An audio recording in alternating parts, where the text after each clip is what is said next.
வாரிய பணியாளர்கள் நலனுக்காக 2010 வழக்கு போட்டோன்னு ஒரு அமைப்பு சொல்றாங்க. இல்லைன்றதை இருக்குன்னு சொல்லக்கூடாதுங்க, இருக்கிறத இல்லைன்னு சொல்லக்கூடாது.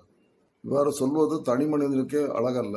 அப்படி இருக்கும்போது ஆயிரக்கணக்கான உறுப்பினர்களை கொண்ட ஒரு அமைப்பு உண்மைக்கு மாறான தகவல்களை பணியாளர்களிடையே, குறிப்பாக அவர்கள் உறுப்பினர்களிடையே சொல்லக்கூடாது. 2010 இவங்க வழக்கு போட்டது ஜிஓ 100 உள்ள மின்சார வாரியத்தை பிரிப்பது தடுக்கணுன்றதுக்காக வழக்கு போட்டாங்க. ஜிஓ 100 எப்படி வந்துச்சு? மின்சார சட்டம் 2003 அடிப்படையில் ஜிஓ 100 போட்டாங்க 2010. மின்சார சட்டத்துல தெளிவா சொல்லியிருக்காங்க, எலக்ட்ரிசிட்டி போர்டை பிரிச்சிருங்க. பிரிக்கப்பட்ட நிறுவனத்தை கம்பெனி சட்டத்தின் கீழ் ஒரு கம்பெனியாகவோ பல கம்பெனிகளாகவோ பிரித்து நீங்கள் நிர்வகித்துக் கொள்ளலாம் அப்படின்னு சட்டம் தெளிவா சொல்லுது. இந்த சட்டம் அனுமதித்துள்ளபடி ஜிஓ 100 வாரியத்தை பிரிப்பதற்கான நிலைப்பாடு அரசினால் எடுத்திருக்காங்க. இது எப்படிங்க எதுக்க முடியும்? சட்டத்திற்கு எதிராக பிரிக்காதீங்க அப்படின்னு எப்படி சொல்ல முடியும்? சொல்லவே முடியாது. சோ அந்த வழக்கு போட்டதுல எந்தவித அர்த்தமும் இல்லை. நீதிபதி கேட்டாரு, என்ன கேட்டாரு? அது வாரியத்தை பிரிக்கிறதுனால உங்களுக்கு என்னங்க பாதிப்புன்னு கேட்கும்போது, அந்த வழக்குல தன்னை நிலைநாட்டிக் கொள்வதற்காக என்ன சொல்றாங்க? எம்ப்ளாயிஸ் பாதிச்சிருவாங்க அப்படின்னு சொன்னாங்க. உடனே வாரியம் என்ன சொல்லிருச்சு?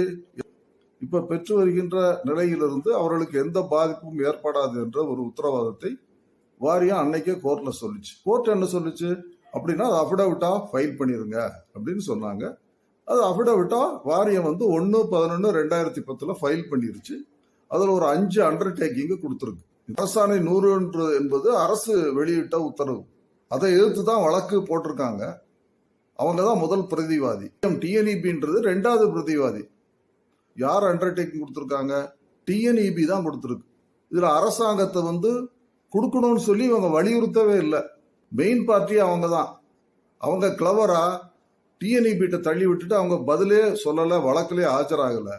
நம்ம சொன்னோம் 1/11/2010 அன்னைக்கு கோர்ட்ல அண்டர்டேக்கிங் கொடுக்குற அன்னைக்கே தமிழ்நாடு எலக்ட்ரிசிட்டி போர்டு டான்ஜெட்கோவோ டிஎன்இபி லிமிட்டடோ இல்லைங்க, டிஎன்இபி சீஸ் ஆயிரும் அப்படின்னு சொல்லி எலக்ட்ரிசிட்டி ஆக்ட்லேயே சொல்லியிருக்காங்க.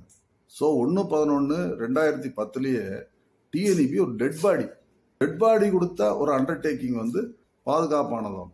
ஆனா என்னைக்குமே சாகா வரம்பற்ற அரசு கொடுக்கின்ற உத்தரவாதம் போதாதான். அதை விட அவர்கள் பெற்ற அந்த அண்டர்டேக்கிங் வாரியத்திடமிருந்து பெற்றதுதான் உயர்ந்தது என கூறிக்கொள்கிறார்கள். இது எந்த வகையில் நியாயம்? அவர்கள் பெற்ற அண்டர்டேக்கிங்களோட சரத்துக்களை விட அதிகமான சரத்துக்களையும் எல்லாவற்றுக்கும் மேலாக சாகா வரம்பற்ற அரசை நேரடியாக இந்த முத்தரப்பு ஒப்பந்தத்தில் கையெழுத்திட்டு உத்தரவாதம் அளிக்கிறது. ஆக டெட் பாடி கொடுத்த உத்தரவாதத்தை எடுத்துக்க வேண்டிய அவசியம் இல்லை. பணியாளர்களுக்கு நலன்களுக்கு அப்படின்னு சொன்னா நிச்சயமா முத்தரப்பு ஒப்பந்தம் தான் பலன் கொடுக்குன்னு சொன்னோம். இவங்க முத்தரப்பு ஒப்பந்தமே தேவையில்லை.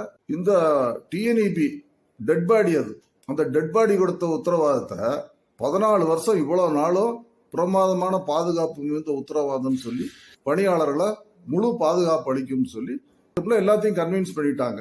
அதுல நாங்க மட்டும் அதில் ஒத்துக்கறல. வாரியத்துல பிபி 82 16/12/2020 போடுறாங்க.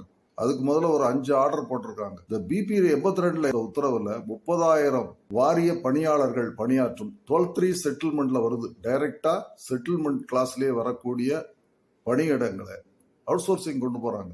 இவங்க இந்த உத்தரவு உட்பட இதற்கு முன்னர் வெளியிட்ட 5 உத்தரவுகளையும் எடுத்து கொண்டு போய் கோர்ட்ல போய் வழக்கு போட்டு இந்த உத்தரவுலாம் செல்லாதுன்னு வாங்கியிருந்தாங்கன்னா, இவங்க ஏற்கனவே 2010 அண்டர்டேக்கிங் வாங்கினாங்கல்ல போர்டு, தமிழ்நாடு எலக்ட்ரிசிட்டி போர்டுல இருந்து, அந்த அண்டர்டேக்கிங் வேலிட், இவங்க சொன்னது சரின்னு நம்ம எடுத்துக்கலாம். ஆனா இவங்க கோர்ட்டுக்கு போகவே இல்லை. ஏன்னா அவங்களுக்கு தெளிவா தெரியும் இந்த அண்டர்டேக்கிங் வேஸ்ட் அப்படின்னு தெரிஞ்சுதான் 21/12/2020 ஒரு எதிர்ப்பு போராட்டத்தை முடிவு பண்றாங்க. நம்ம எல்லாம் சேர்ந்து போராடித்தான் இந்த 6 உத்தரவையும் அன்னைக்கு ரத்தாச்சு. நம்முடைய பாதிப்புகளை வழக்கு காப்பாற்றவில்லை என்பது தெளிவாகி விட்டது. 21/12/20 நம்ம காத்திருப்பு போராட்டம் எல்லா யூனியனும் நடத்தணும். அந்த போராட்டத்தை நடத்திய தொழிற்சங்கங்களை மதித்து அப்போது மின்துறை அமைச்சர் தலைமை அலுவலகத்துக்கு கூப்பிட்டு பேச முயற்சி பண்ணாரு. எல்லாரையும் பாதிப்பான எல்லா உத்தரவுகளையும் ரத்து பண்ணணும்னு முதல்ல ஒரு கண்டிஷன் போட்டாங்க. அதன்படி எல்லா உத்தரவுகளையும் அந்த அமைச்சர் ரத்து பண்ணார். அதுக்கப்புறம் எல்லா தொழிற்சங்கங்களையும் அமைச்சர் அவர்கள் அழைக்கிறார்கள் பேச்சுவார்த்தை. இந்த சங்கம் யாரையும் பேச்சுவார்த்தையில கலந்து கொள்ள விடாமல் தடுத்து விட்டது. 26/9/2022 திருப்பி ஒரு காத்திருப்பு போராட்டம் நடக்குது. உங்களுக்கு தெரியும். BP2 ரத்து செய்ய கோரி காத்திருப்பு போராட்டம்.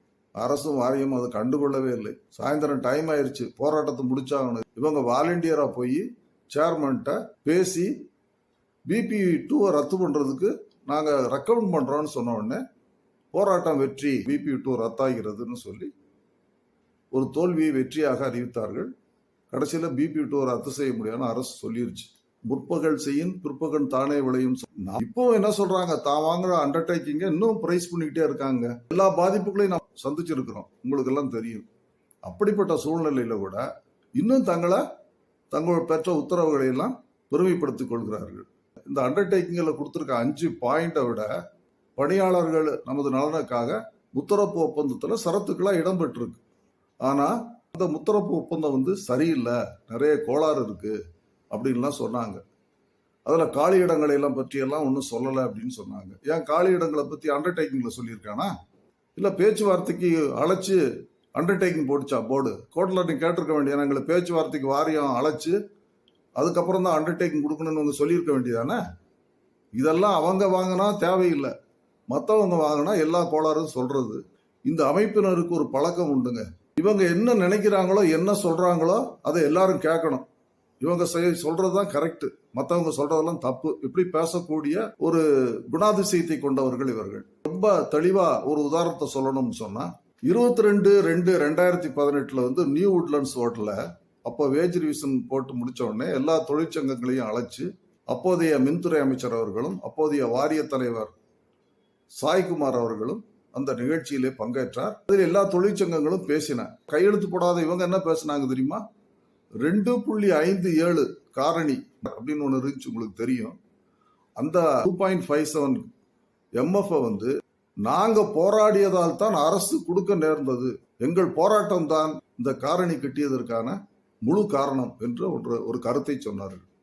எல்லா தொழிற்சங்கமும் எந்திரிச்சு கையை உயர்த்தி எதிர்ப்பு தெரிவித்தது உங்களுக்கு எல்லாம் தெரியும். அப்ப அமைச்சர் அவர்கள் எல்லாத்தையும் சமாதானப்படுத்தி அவர் தெளிவா சொன்னார், இது எல்லா தொழிற்சங்கங்களும் கேட்டுக்கொண்டதற்கு இணங்கவும் அரசு ஊழியர்களுக்கு சமமாக மின்சார ஊழியர்களை நடத்த வேண்டும் என்ற அரசின் நிலைப்பாட்டின் அடிப்படையிலும் அந்த 2.57 கொடுக்கப்பட்டது என்ற ஒரு தெளிவான விளக்கத்தை அன்று அமைச்சர் தெரிவித்தார்.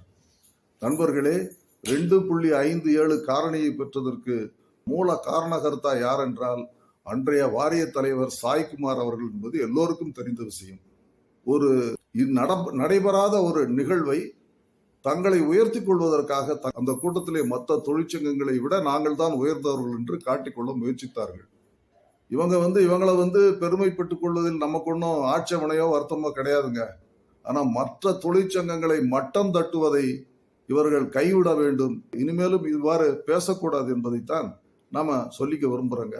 முத்தரப்பு ஒப்பந்தம் நிச்சயமா எல்லா பணியாளர்கள் ஓய்வூதியர்களின் உரிமைகளை நிலைநாட்டியுள்ளது என்பதைத்தான் அந்த கையெழுத்து போடாத அமைப்பினரும் தெரிந்து கொள்ள வேண்டும்.